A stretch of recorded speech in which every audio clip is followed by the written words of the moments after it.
I'd like to know. But he had 15 guys that directed choruses, and he assigned. First of all, we had a big meeting with everybody, a knockdown, drag-out thing about what did they ought to be involved with this manual, what should be the content, what we'll put in there. And after we decided that too, each one of these topics, he'd assign 2 guys on it to write the text for that category, and then that would take 3 days of your time to write the text for that thing. Then on the 4th day, everybody got together and it was critiqued and reviewed and tweaked, and feelings got hurt and toes got stepped on and bad language took about, but that's the way that manual was written, and I was absolutely astonished. I had never seen anything like that before, and I forget. I had topic. One topic I had was about balance, and about balance, execution of balance, and then the judging of balance, and also then about performing, chorus performing, staging, and things like that. And but Bob Johnson was a real genius when it came to that type of thing. I guess I could just go on picking names out of the hat here, but well, that's fine. Yeah, that's fine. I wanted to kind of turn a little bit to something that you asked Carrie and I to do, and that was to talk a little bit about the Thoroughbreds as far as a community scene for civic clubs and the community part of the course, and I know that for many years the course was very active in the Crusade for Crippled Children. That was a staple sort of a thing, and go ahead and talk a little bit about that. The Crusade, the chorus sang in the Crusade on one of the very early ones, way back there. Right around. I think the first one was in the late '50s or something like that, and we were in it starting in around in early '60s, and I guess we did 8 or 10 of them, and we did it in several different ways. It rarely ever was live, but sometimes we'd cause a couple of things: the size of the group and where it had to be done, but we were involved with that kind of thing. I think civic-wise, we had a person in the chapter, the second vice president, who was designated as program vice president. His primary job was community affairs, and he made arrangements for a lot of the things that we did from a civic standpoint.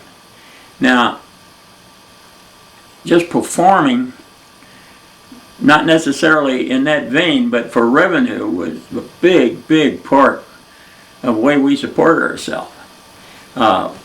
We didn't do raffles, or we didn't do anything like that. I mean, we did it with a very aggressive thing of singing for conventions,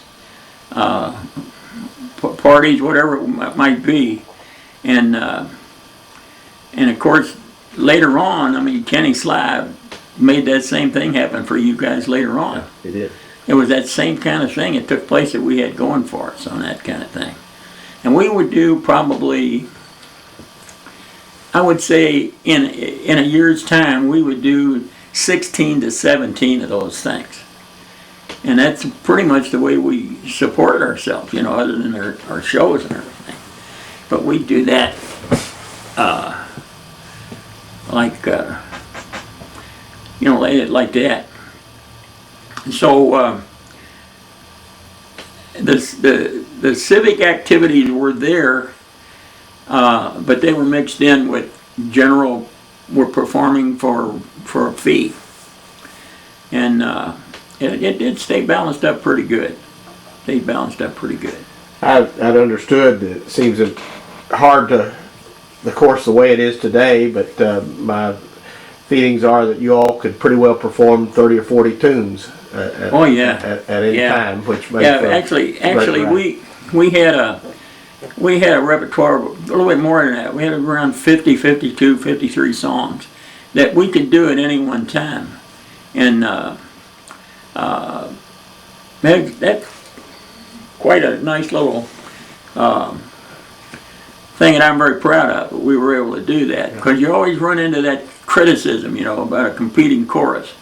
Chorus is always, you run into the situation of, well, all you can do is sing a couple of competition songs, and we were able to dispense that because we had a big repertoire and managed, and it was active. It wasn't something that, these were songs that we could do at any one time. We had a situation where we had a show that would go for, I think the shortest show was 30 minutes. But we could do, well, we could make it shorter if we had to, but 30-minute show, and these were all planned, 30 minutes, 45 minutes, and an hour. Most of them were set to be 25 to 30 minutes. If you had a convention or something like that, they don't generally want a 2-hour show. But it had happened. It happened sometimes, or once or twice. And so that became, like I said before, it became a very big source of revenue for the chapter. I don't guess we could operate without that. Let's talk a little about the recording sessions, which kind of leads from what you're just talking about, the repertoire of the course. I was looking at some of the recordings, Thoroughbreds in Vaudeville, on Broadway, Hollywood, All American Harmony, of course the Thoroughbred Affair. So many of those recordings were themes. They were actually shows. And actual shows. Yeah. Actual shows that some of them were done live. Most of them were recorded after the fact. I don't say most of them, but they're about half and half, I guess. Most of them, I was reasonably pleased with most of those recordings. Only one recording that I really felt that we should have done something about, and that was the vaudeville recording. You remember? I do. The double recording with two records, two discs. And that was a big show that we did that show on 2 successive Saturday nights. And on the first Saturday night, the Oreo 4, which Freddie King was the championship, was our headliner quartet.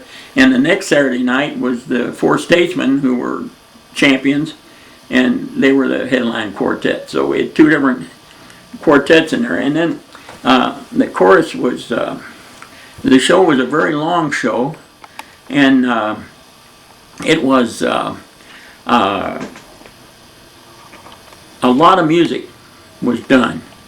And the way we did this music was we divided the chorus, which was pretty close to 100 guys. We divided up into 3 separate, what we call pony choruses. And each one of those pony choruses took a segment where they'd learn a half a dozen songs, and the rest of the chorus didn't have to learn that many songs, or learn them, all of them, because we did something like 22 or 25 songs in that show, and plus the quartets, and we did it live. And when we got the tapes back and everything, I was really very apprehensive about some of the performances on there. And I said, we're going to have to edit, this thing and do the, like that. Oh boy, all the guys were all shot up about it. They thought it was a great show, and I let it go by, and we did the whole thing live, right? And it's really not very good. So I was disappointed in that. But all the rest of them I was reasonably pleased about. Some of them were done on a spur of the moment. One time, one of the people in the chapter wrote a scathing letter about me and the music team about not having a recording done in something a period of about 15 months or something like that. And it was a kind of an opening shot on trying to displace me in the chorus. And I was said, well, we're not ready to do a recording, but board of directors. One time I let the board of directors win a fight. They said that we're going to direct you to do a recording, and we did. I don't know which one it was. It might have been Thoroughbred Affair. I'm not exactly sure. It might have been the Champs back-to-back album. It might have been that one. I'm not exactly sure. But I know that we booked the gymnasium at Ballard High School, and Bobby Ernstbiker came out with all his gear and everything like that, and we recorded 15 songs in one evening. Oh, hell, boy. They realized there weren't very many retakes. And so that was, there was some there were some volatile things that took place. But there's a bunch of albums in there that we did. Absolutely. Any show that we did at Memorial Auditorium or wherever it was, we, in some way, either by live or by redoing it in a studio environment, we recorded it. Yeah, well, that's great. Yeah. That's great. Any memories in terms of I'm picking out a few of these on Broadway? Anything come back to you? That was the first. That was one of the first. That's where we developed the theme. But tonight, ladies and gentlemen, barbershop. Thoroughbreds are on Broadway or something, whatever it comes. Barbershop harmony time thing. And there's no business like show business for man to get your gun was the theme on that. And that pretty much was one of the first ones that we did. And that was Oklahoma and Music Man stuff.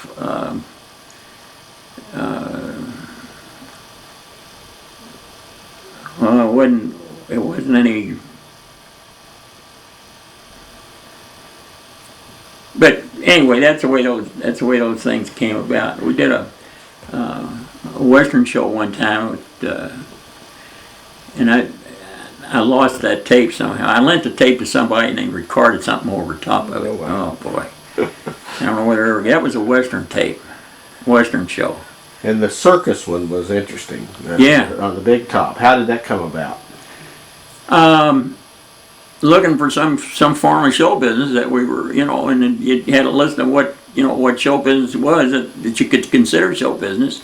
And when we got to circus, well, that was, but one, I guess the real trigger that just came to my mind is that Gentry found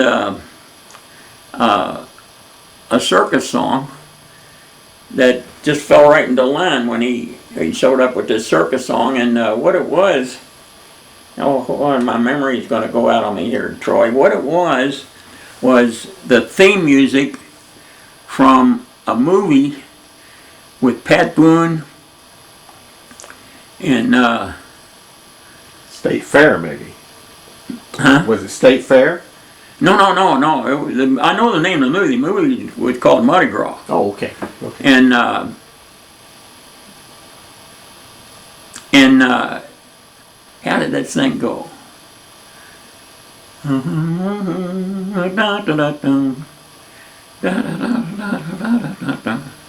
Anyway, Gentry had this arrangement of this circus song.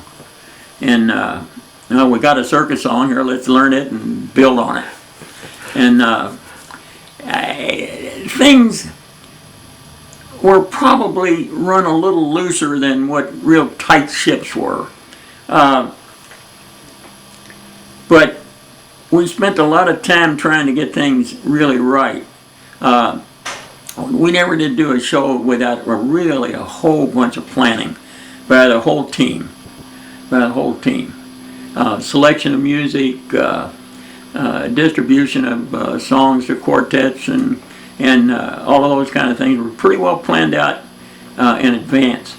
And of course, back in those days, you know, there guys all over the country would, you know, do you have a circus song? Yeah, I have a circus song. And they sent it to me. Yeah, we ain't sending a circus song. And we, you know, built a repertoire like that. Wasn't anything like today. I mean, if you want a song now, it costs you $250 to get the song. Sure. If you're lucky. And I guess that's okay. I don't, don't have a big problem with it. I have a little bit of a problem with guys doing their barbershop thing and being paid for it. Everything's profit in it. But it's gotten to be so specialized, so I can't really squander that. But to this day, Jay or I, either one, we won't take any money for coaching or anything like that. I've always been impressed with that. Charlie Dahl, I always like to hear Charlie Dahl playing that trumpet. So talk a little bit about that. How did you? Well, that was some, I guess you'd call it innovative stuff that we did. Charlie's a pretty good musician, and I was a very I wasn't always able to accomplish it, but I really always, when we did a show, I wanted to have a lot of different looks that the audience got. A whole different bunch of silhouettes, as opposed to just a chorus standing up there in concert formation. You do enough of that anyway. But we worked very hard to work on chorus solo combinations, chorus quartet combinations, and then eventually with chorus instrumental combinations. Now, up at here in Louisville, we had the solo trumpet, and he did songs like Bye Bye Blues and Mame, and not Mame. Mame. Yeah, Hello Dolly. Hello Dolly, that was it. Yeah, Hello Dolly. And, things that were real identified, with that type of thing. And it was really well received, and it performed kind of a purpose. It accomplished a little something, because the guy playing that trumpet, when you're singing with him, that trumpet isn't going to change key. It ain't going to get sharp or flat. And that was a little thing to worry about for a while back there. So that's one of the things that we did try to do. Now up at Cincinnati, I had a complete Dixieland band up there. I had a 6-piece band, boy, and they were all swingers. They were players, and they could really go. But to change the silhouette on the stage, and to change little things around, you can still stay in the barbershop style and everything like that, but just give them a little something besides everybody standing up there and singing Bright Was the Night.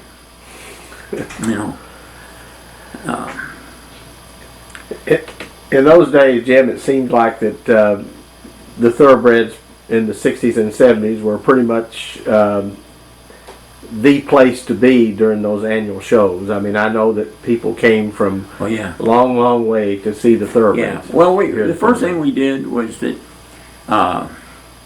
we had a letter to go out, and it became just knowledgeable that all district officers immediately were invited to be our guest at our show in Africa.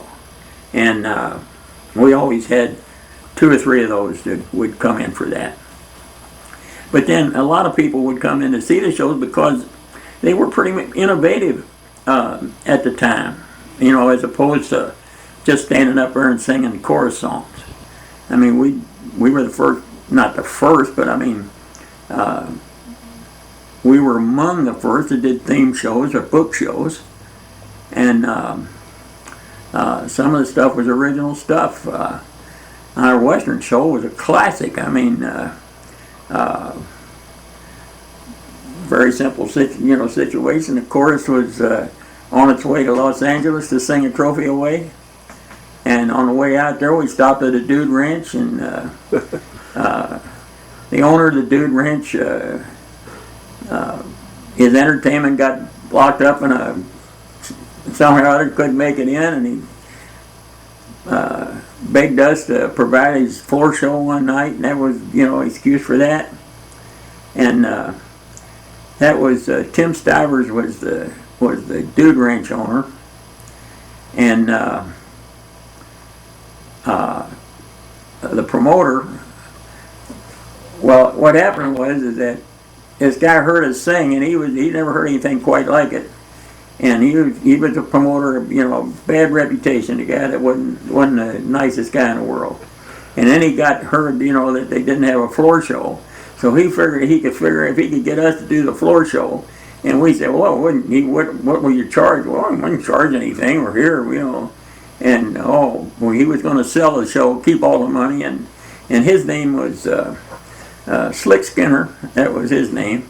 And that was Jim Wilson. I don't know whether you ever knew Jim Wilson or not. No, he was he fell right into it, and so it was a pretty well done show.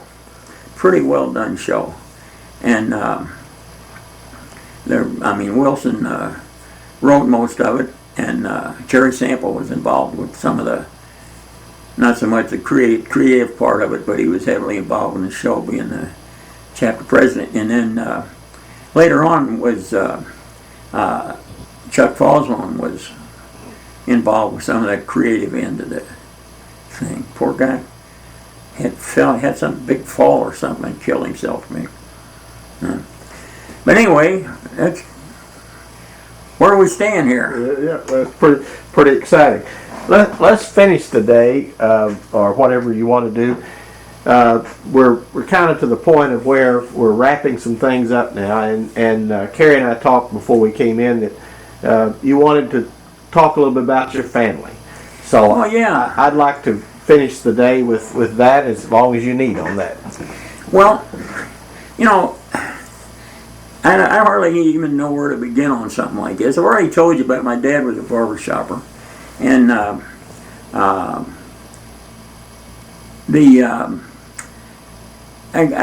just got to start first of all with Rosemary, because it didn't make any difference in what I did.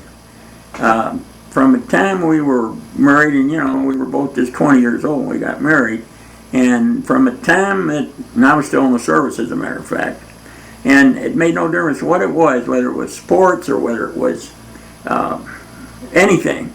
I mean, she was supportive of it. I mean, to the nth degree.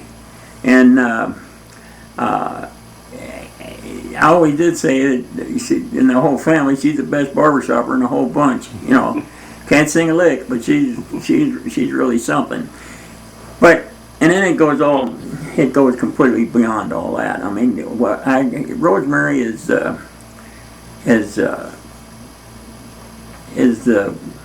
consummate mate that any man could have. Words almost fail me. I mean, she's just very, very shrewd person in her own right, but very self-deprecating. I mean, she just doesn't.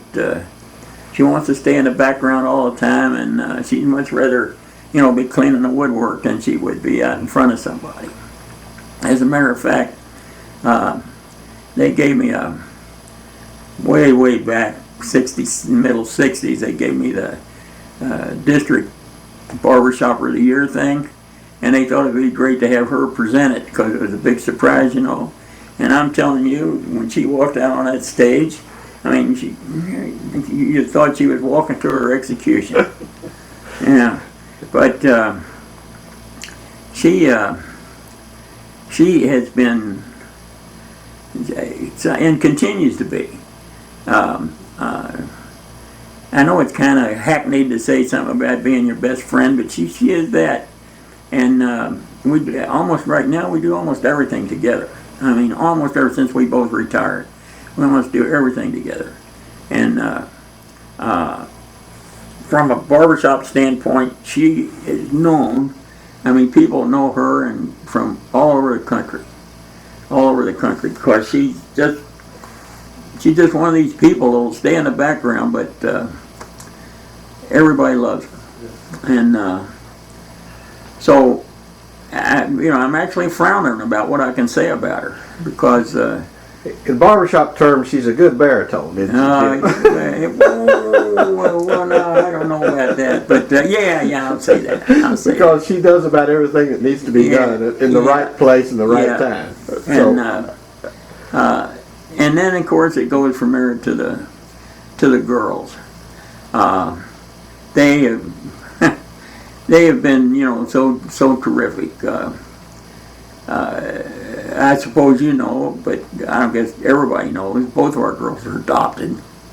And we were 10 years without kids, trying the whole time, to have a family. And in 10 years, we finally got onto this thing. We adopted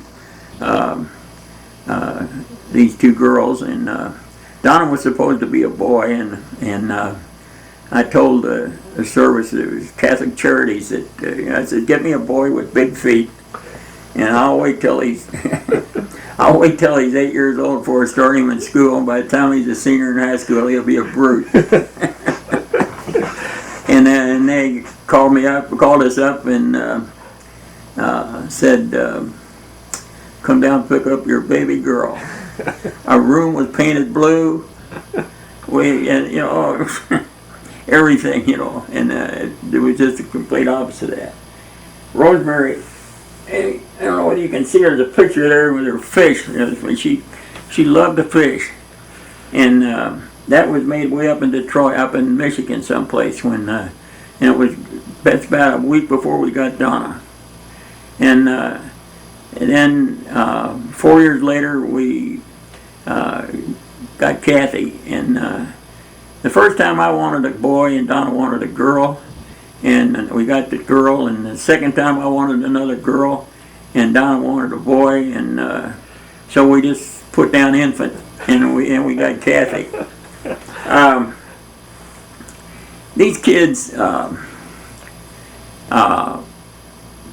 came up during a really tough time in our life. When Kathy graduated from high school, I'd just gone broke, and I told her we weren't going to be able to, to send her to college and pay for her college, and okay, I'll go some other way. And so she did the normal thing. She, got the loans and became a resident assistant in the in the dorms, and worked her way through and ate peanut butter. And I guess maybe you've all been through it, but that's the way it was with Kathy. Donna, probably the more intelligent Kathy, was magna cum laude, but she had to work for everything she did. She had to work, nothing came in. But Donna was just the opposite. Donna was highly intelligent, but and Donna, after her second year in college, mind was wandering all over everywhere, and she was flunking out. And smart as it was, and we just had to take her out. And Donna never went any further than that. Back when I started the photography business, I was floundering along, keeping the books out of, with the check stubs. And Donna said, I think somebody needs to take take over and get you straightened out. And that was the start of it. And we became assessed because Kathy trained as a teacher, came out of Western, and like I said, magna cum laude, and taught 2 years at the grammar school, 8th grade, 7th and 8th grade level. And I guess one day she just said, "Is there room for me in the company, in the studio?" And I said, "We make it, you know." And right now, there's nobody better than she is. Yeah. Nobody better around here anyway than she is. And they're running that place and doing it better than I did. And that takes care of that end of it. Now, both of them were very, very much in the barbershop. Donna was too. I mean, back before her family came along, she was really into it with with the Adelines, and she's still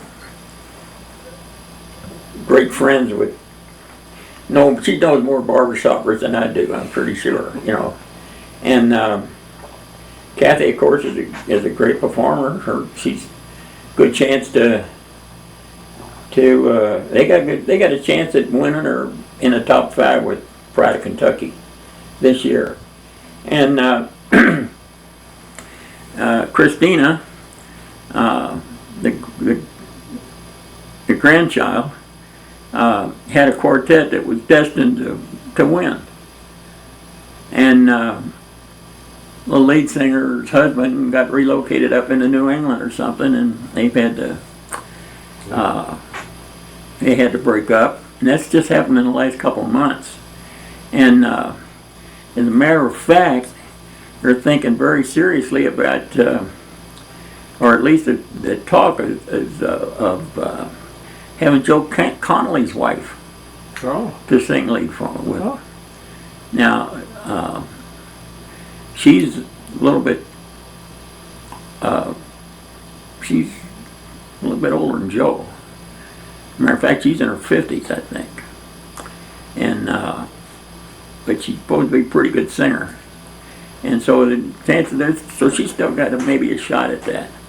Our oldest grandson, Billy, he after he got out of UK, he was involved with. All finished. Got him all. Oh yeah, you okay? Yeah. I'll just lay his paper in here on the counter. I hope so. Yeah. It'll be great. So we have 4 grandkids. First of all, I'd say both of our son-in-laws are. You couldn't ask for anything any better. They're different from one another, but both of them are crazy about our daughters and taking care of them. And you can't ask for anything better than that. And of course, Jay's a barbershopper. The other one wouldn't be caught dead at it. And the 4 grandkids. Of course, Christine just got married in a couple of weeks. And Billy is the other one. Billy's married now for 4 or 5 years, I guess. And he has a 2-year-old great-granddaughter of ours for us. And they're ready to fold again, just in any minute now. And for the second one. Billy sang with us in Cincinnati and of course you all were in that contest, I think, and I mean you were second or third. Yeah. Anyway, he got his gold medal when he was 12 years old down in New Orleans, and things just hadn't worked out for him to be able to continue on it. But he's an awful good tenor singer. But we got 4 grandkids that we get to see them all the time. They're not splattered all out like I think yours are. Yeah. And you get to see them almost any time, although it's getting a little tough with it. Careers going around different ways. And music has been a big part of everybody's life.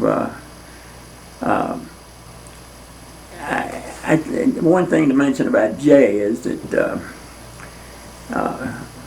Jay is a two-time champion.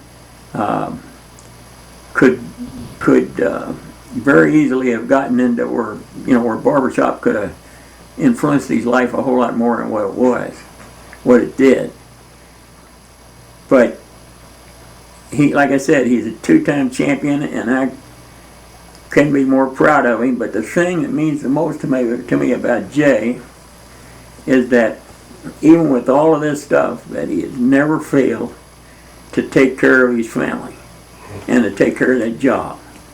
Now, you know there are some of these barbershoppers that don't do that. Right. And he takes care of the family, he takes care of that job.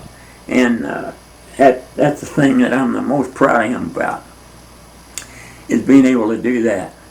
And besides being we've become very, very close, particularly since we moved in here 4 years ago. He and I have become very close. And JJ is coming up, he's singing with the vocal union, and could sing in almost any quartet, get really a great baritone. And as a matter of fact, I would love to see a quartet with Jay and JJ and our new in-law coming in, Drew Wheaton, and Billy. Billy? Well, And they could do something. They're all good enough to do that. It won't happen. I don't think Billy's wife would let that happen. But I wish it would. That's Yeah. intriguing. Yeah. so I mean, it's really something. And Drew coming into the family as he's working on his postgraduate degree of some kind in music education, I'm sure of that, and music composition, and he's got one more semester to go. So they got it worked out somehow. I don't know how they're going to work it. Christina's special education, and she's going to be going to work right up to the wedding, or so in that field here in Crestwood area or Middletown area. And Drew's going to have to go back. They'll be separated. Drew's going to have to go back to Montreal to finish up, and just because of economics. And I don't know. I'm sure they got the plans made, but I don't know what they are. But I'm sure that they'll work out fine. And so it's it's just been a great situation with that immediate family. What I'm talking about. And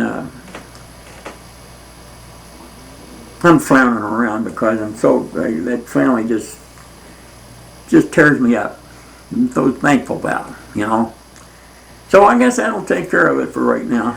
Well, one final little word that I kind of overlooked, and you mentioned the Sweet Adelines, and I know you directed the Sweet Adelines Yeah, for a 6 while. years. So, Yeah. So let's give a couple of minutes to that. Well, it was a strange thing.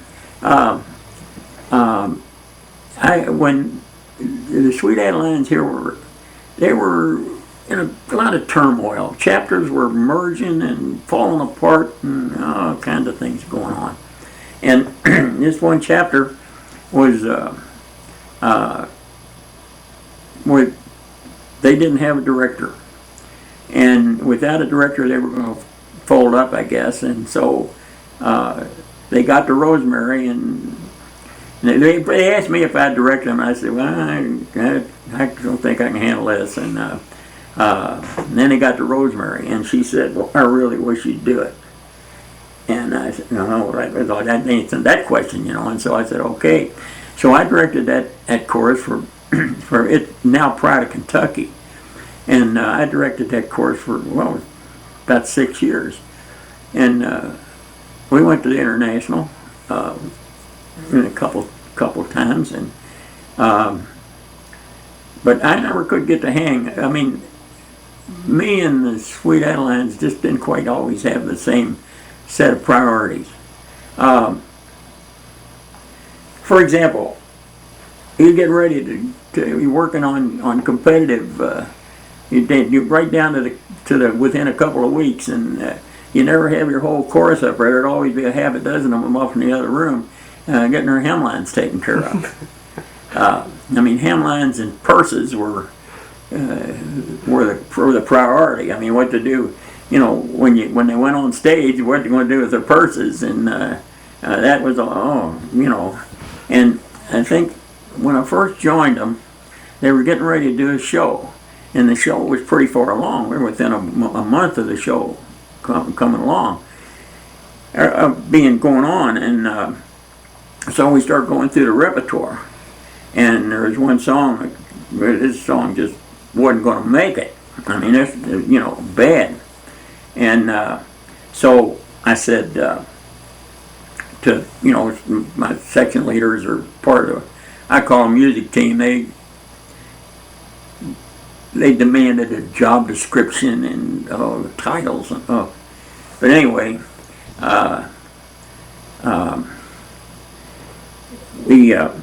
we talked about this song, and it just wasn't going to make it. And I said, we're going to take this song out of the show. Because, you know, I said, we did it when a third didn't get a song right, just knock it out and don't do it, you know. And oh, you can't do that. We can't take it out of the show. And I said, well, why not? He said, we're not singing a song. Well, it's not. Well, it's already in the program. I said, oh, well, it won't make any difference. Nobody really looks at the program anyway, you know. And oh man, the waterworks. Ah, boy, he started crying, you know.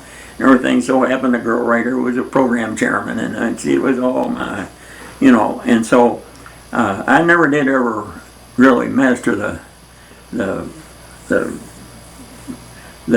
all of the idiosyncrasies of the female mind.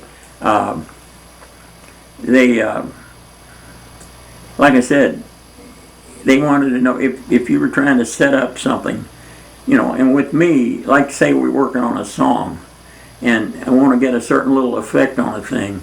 Well, I might not do it the same way every time. And I guess it's a failing, but I mean, if that song at the time, and it sounded like I needed to stretch that baby a little bit, I would do that. And the chorus, I expected the chorus to be able to, you know, to react to that.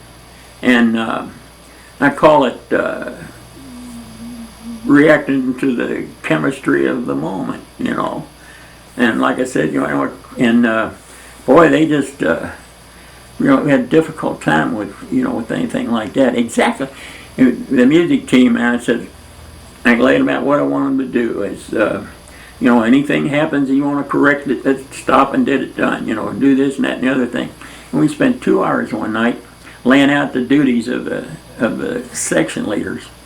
And when it was all over with, I said, has anybody got any questions? And the first question was, well, we're not, but just, and we got all this, but just exactly what is it that you want us to do?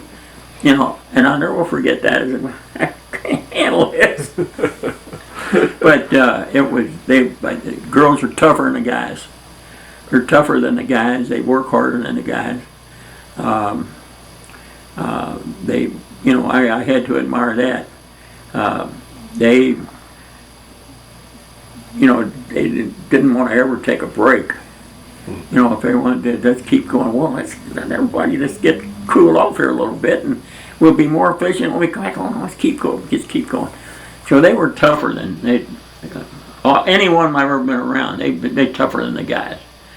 And so that was pretty neat. But I enjoyed it, but really wasn't my bag. Gotcha. But I did it for a long time, 6 years, I think. Just from a historical standpoint, and I don't know this, I'm just shooting it out. But what I know Mrs. Hatton was directing when the course was one course. Derby City and Pride of Kentucky came out of that, I assume. What was the original course called? The original course, the name was Kentuckiana. Okay. Kentuckiana chorus. And I'm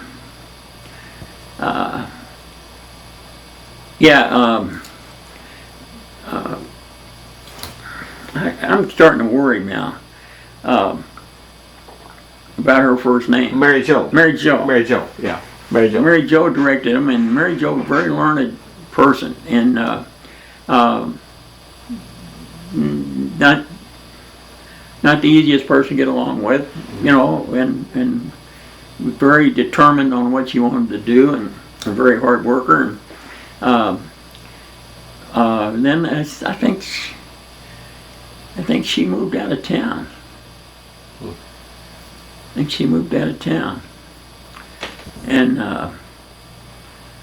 she and Dwight divorced, I guess, and then she moved out of town down to Georgia or someplace. And they had one thing, Phil,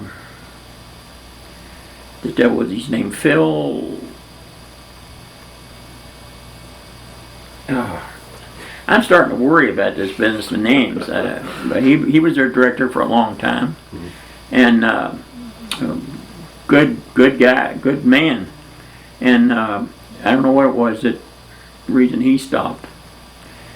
And then there was a bunch of infighting starting to go on among the. That's one of the things I just couldn't stand it. And the chapters split, and got together again, and then split, and Yeah. But Pride of Kentucky is going on, and they're going to have 120 people on stage, and look to me, I think they pretty well set to get a medal. Maybe get the whole thing. Who knows?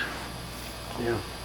Well, they've had a lot of success, and a lot of Debbie Height, I think, is their director still. Yeah. Is that correct? Yeah. Debbie Height and Betty Lou Coleman are the. Debbie's the director. Betty Lou is the coach and choreographer. Mm-hmm. And so they're really doing well. The Adelines, as a whole, nationwide and nationally and everything, I think are probably a little bit better organized, and maybe not. I don't know. That's something I think the Barbershop Society is going to have to. I think they'll address one of these days in terms of what they're going to do with all the disparate groups and so on and so forth. Yeah, they're splitting off in a lot of splinter groups, and it all boils down to the disruption of the style of music that they're doing now. Sure, that's right. JJ singing with this Kentucky Vocal Union with Aaron Dale directing, and they're singing one song, a Lou Perry song. If all the streets were made of gold, and it's a good solid barbershop ballad, and they're pretty much doing it, pretty straight and everything. But then the other song they're doing is Honeysuckle Rose, and you can't tell what it is. I mean, every now and then you'll hear a little bit of the theme come through, but most of the time it's all, hip hop stuff. And it's bound to take, see, the preservation angle has gone. Yeah. See, when you say you're going to preserve something, I mean, that automatically, by definition, that sets up a set of parameters that this is what you're trying to preserve. And you catalog it and identify, this is what we're trying to preserve. And when you start going outside of that, which is what they're doing now, well, somebody's not going to like it. And so they're losing membership like crazy. Sure. And they just they got that big place down in Nashville now, and they laying people off like crazy down there. And so I don't know what's going to happen. You told me one night in the parking lot of the hall that, and I'll never forget this, that you said, I would rather see the society preserve what they stand for and go down and disappear than I would to take what they've had and just change it. I really believe that. Rather than to pander to, they decided all of a sudden they had to go after young people. Now the society's been in existence 60 odd years, so somewhere along the line they had to appeal to young people during that 60 years. It hasn't just been in the last few years that they've had to go after young people. Somehow along the line somebody's gonna get hooked on that stuff, and there's where you keep coming along. And if it doesn't happen that way, that's what I say, then let it die. Mm-hmm. Right. Let it die, but don't try to make it something it is. All of them right now, the barbershop chapters right now, don't try to stay away if they possibly can with the word barbershop. Mm-hmm. I mean, they don't want to be talking about a barbershop quartet or something like that. It's a cappella. It's an a cappella group, male harmony, anything, you know, but don't say barbershop. And the name itself was a piece of, that was genius. When he come up with that thing, that was done, you know, in the midst of the Roosevelt administration. And they had all of these, and I guess you're familiar with this. WPA. And yeah, they had the WPA and the CCC PWA and the NRA and the this, that, and the other thing. And O.C. Cash says that the last vestige of anything that we can do that the government's not going to get involved with is the right to sing 4-part harmony. And this is the way the thing came up, the Society for the Preservation and Encouragement. Oh my heaven! You know, tongue-in-cheek as it was great. And now it's, you know, that's the Barbershop Harmony Society, with no style, no nothing, no pizzazz, nothing. Jim, what do you think? What do you think is going to happen? I mean, your thoughts are better than mine. What do you think will happen? Do you think it will evolve into something we don't recognize, or do you think it will disappear? What do you think will happen? I haven't given it all that much thought. I've been trying to hope maybe to just go away, you know, and everything would be like it always was. But I think that probably somebody, I think something or somebody is going to happen that's going to put a stop to the meltdown. And I don't know whether it'll be in the classic sense or whether it'll be some other. I think somewhere along it's going to stop and be into some big period of rebuilding this. I don't think it's ever going to disappear. I don't know how it's going to see, but you had guys that set up this pioneer group. You know, you know about these other groups that are set up, don't you? Mm-hmm. Well, a guy by the name of Tom Neal set up this pioneer group, and they meet a couple times a year, and they want to go back. His group, they want to go back the way it was in 1939 and 40.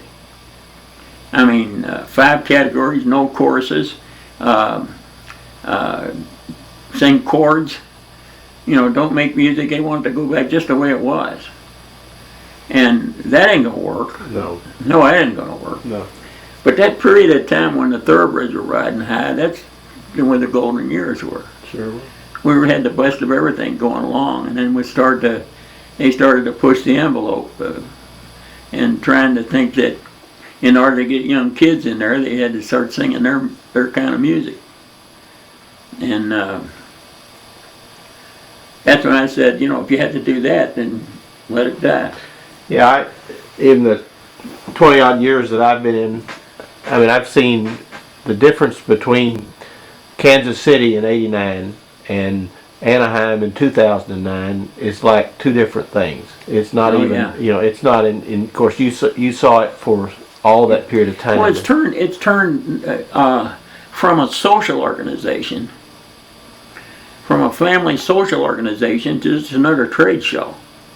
Yeah, that's a good way of putting it. Yeah. I mean, everything is dollars and cents, and the dedication, what they used to call the dedication and the way of life. Used to say barbershop it's a way of life, you know, and the business of families and being mixed up so heavily into the mix, and all that's gone. I mean, it's just not around anymore. And the Thoroughbreds is a perfect example of that. I mean, back in the, I don't have any of that stuff here or anything, but there used to be at least 3 or 4 picnics that were held, big things. I mean, with a whole bunch of people involved. I've got a couple of really treasures. I got the softball autographed by everybody when the annual softball game between the leads and the tenors against the basses and baritones. And oh yeah, that was a big thing every year. That was and the social events that took place. It involved everybody. And I mean, the Thoroughbreds would throw a picnic. And I mean, it would be a quartets that come in from Indianapolis and from Evansville, and you know, and it would be the same way. They'd have one up there, we'd go up there, and it was, you know, it was, I guess, big square thing, you know, but that's the way it was, and everybody was happy. And then somebody decided to hop that music up a little bit, and one thing led to another, and now we're the Barbershop Harmony Society, and we're as sterile as it can be, yeah. You know.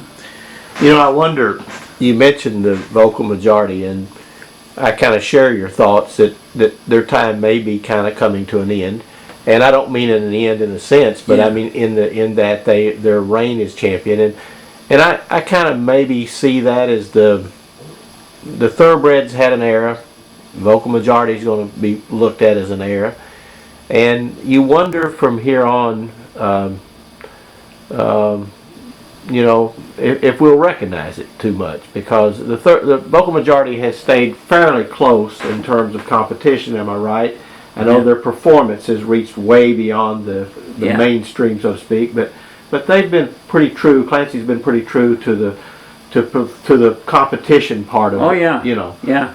and I think Jim Henry has done that also. But Oh yeah. but you know, you just, when you look at, and I know put down of Westminster, but when you look at that type of a champion that appeals very much to a different Yeah. style, you know, That's right. I think you've opened the door.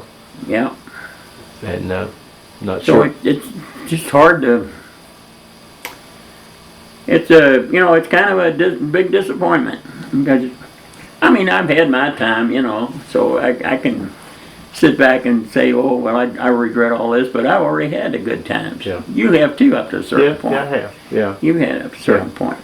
But people who come in the last 5, 6, 10 years, I mean, they're into a whole different game. Yeah. I mean, they're into a corporate event now. Yeah. I mean, there's no human interest now anymore. Yeah.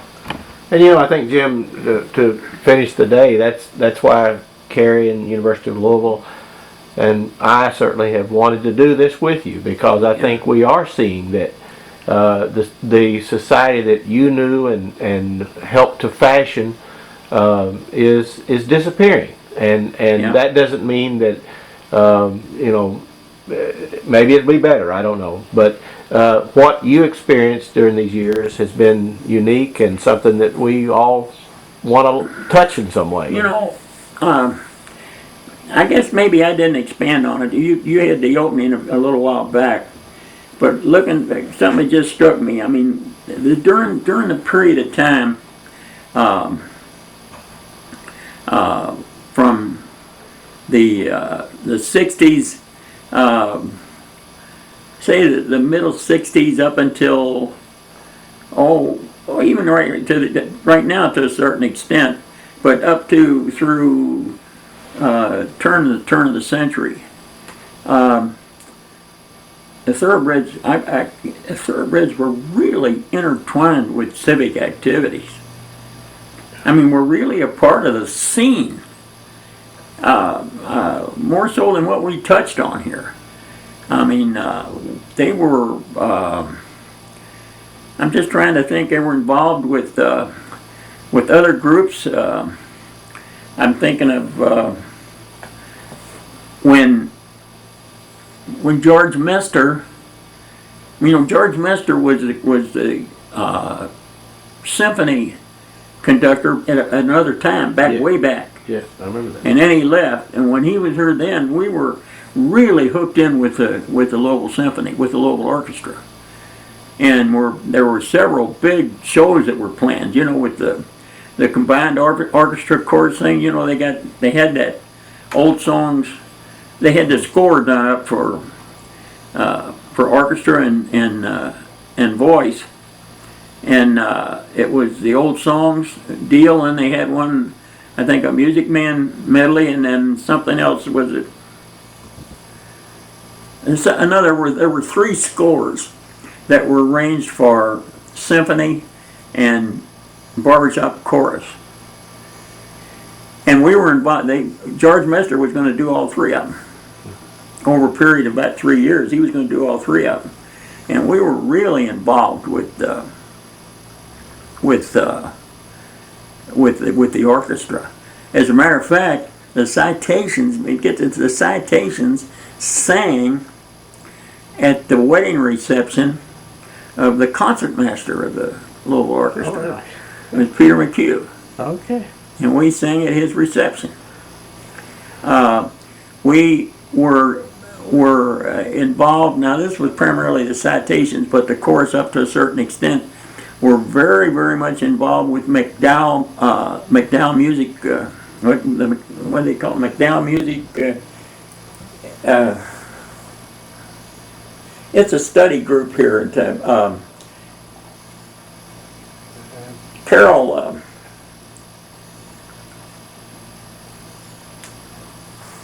Oh man, fella just died a little while back. Carol and Bill. I wish I could help you. Something's wrong with me. Well, I can't get it either.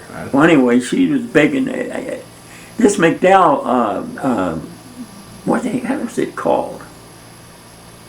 McDowell Academy, you know, McDowell. It's a small group, but they deal with, they've been a group for, way back before, 100 years. They go back.